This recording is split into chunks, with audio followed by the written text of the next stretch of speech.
Hello, and thank you for joining me on ILTV. I'm Aaron Porras, and for the last few years, it's been my pleasure to provide you with the insider's look at Israel and the Middle East in English. Your support for us means the world. But there's so much more of Israel to see and do. That's why I'm honored to introduce our all-new streaming platform, ILTV Plus, where you'll find all of the classic and original ILTV content that you know and love, plus so much more. I'm talking more direct engagement with me and the ILTV team, live streams from holy sites, interviews and lectures with the nation's top minds and personalities, and virtual walking tours across the country, just to name a few. What you won't find are ads, sponsored content, and special interests. It's just Israel 24/7 in the palm of your hand. So sign up for your free trial today at iltv.tv or through the Apple app and Google Play stores. See you there.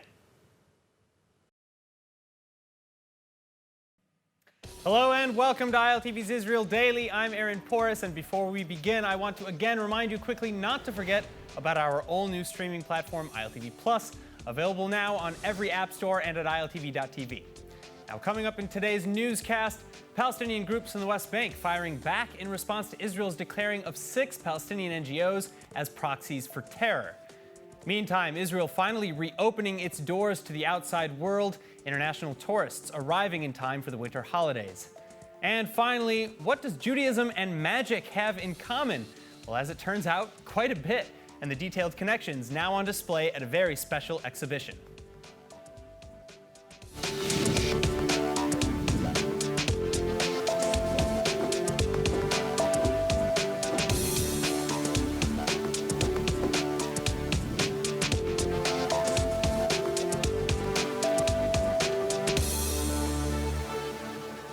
We open tonight with a surprising turn of events, responding to Israel's recent reclassification of 6 supposed human rights NGOs as proxies for the Palestinian PFLP terror group. The Palestinian professional and popular unions now announcing their own consideration of the NGO Monitor and Regavim nonprofits as, quote, Zionist terrorist organizations. Regavim for its monitoring and activism against illegal land uses in Area C of Judea and Samaria, or the areas in the West Bank under Israel's complete civil, military, and administrative controls, and NGO Monitor for its years of detailing Palestinian NGOs' ties to terror. In fact, NGO Monitor's own reporting largely cited in the Israeli government's actions. Well, here now with more, though, is Director of Research at NGO Monitor, Yona Schiff-Miller.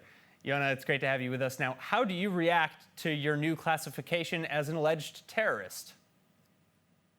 Well, I think more than anything else, it shows just how panicked the other side is, and they realize the severity of the claims made against them. And I think that really is the heart of the matter, the fact that the Israeli government has now recognized the danger posed by these organizations. And the research that we have put together over a number of years, over nearly a decade of looking into these groups, using open source materials that are available online, have shown the myriad connections between these organizations and the PFLP. The fact that a number of these organizations employ officials that have been arrested for PFLP activity, including officials that have been accused of participating and leading terrorist attacks, is obviously a very meaningful and very significant development. And now the focus really shifts towards Europe and the European capitals, where European officials need to look long and hard at their own criteria for selecting grantees and try to figure out how it was that for years and years, despite the fact that this information was known, Europe continued to fund these organizations.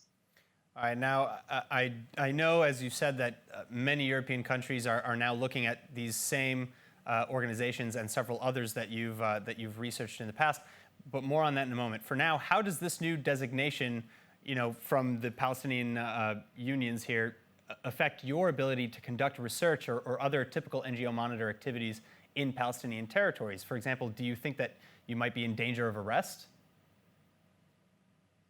Well, from our perspective, we're going to continue to do what we've always done, which is look at open source material, look at the publications, follow the money, and we're going to continue our activities the way that we always have, despite the scare tactics that are being employed by the Palestinians right now. All right, now I know that NGO Monitor has specifically detailed the links between the aforementioned Palestinian NGOs and terror groups and attacks, as you mentioned. As head of research, what processes do you go through to investigate such claims? Well, as I've been saying, we use open source materials. We've found, on a number of different places, we've been able to track the funding both from government sources, open source government sources provided by European governments, as well as publications made by certain organizations. And we're very adept at finding, all sorts of claims and all sorts of information that have been put online by NGO officials, by NGO members, and that's the basis for the reports that we put out. And I think that's very, very crucial. Everything that we put out, again, as I say, is open source, and that allows anyone, including European diplomats and bureaucrats, to look at our materials, look at the links, look at the references that we bring, and to judge for themselves. We're not asking anybody to take our word for it. We provide sources for every claim that we make, and I think that those are very convincing. The overwhelming amount of evidence that we've been able to cull together, showing the links between these organizations and the PFLP, I think is overwhelming. All right, so is it possible, though, that at least some of these NGOs in question were unaware of the misuse of funds from their organization or their questionable ties?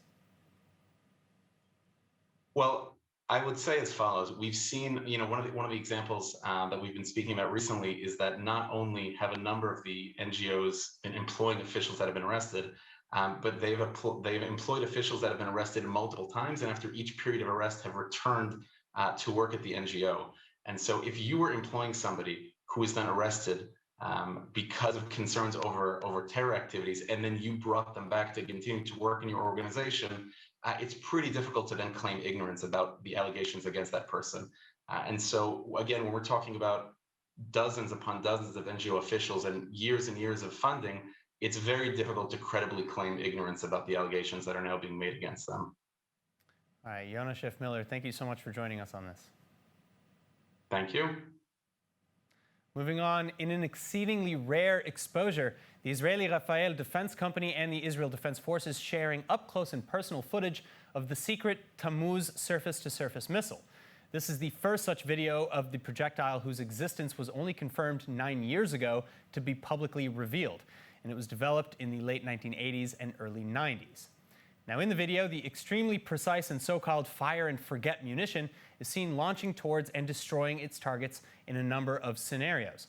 The video also shows advanced imaging as seen from the missile itself while en route. And from what we know, the Tammuz is accurate from within up to 50 kilometers or 30 miles away from the target. Rafael official Tzvi Marmor explaining that the missile is fully controlled by the operator, but can also operate autonomously, as it's capable of both identifying and distinguishing between targets. As for the question, why reveal the footage now? Well, we now know that the weapon has been mounted to Israeli aircraft, naval ships, Apache gunships, and more. It's also been sold to some 38 different nations, including to NATO nations, and it's been used in a number of conflicts. In fact, the release of this footage coming just hours after Syria accused Israel of using the Tammuz in an attack over the weekend. While believed to be a last resort due to the high cost of each missile, though, Israel thought to have used the Tammuz in an attack on a pro-Iranian convoy carrying weapons and advanced systems destined for terror group Hezbollah. And finally, Rafael officials confirming that the weapon's been advanced over the years, meaning that what we see here in this video is unlikely the full range of the Tammuz ability.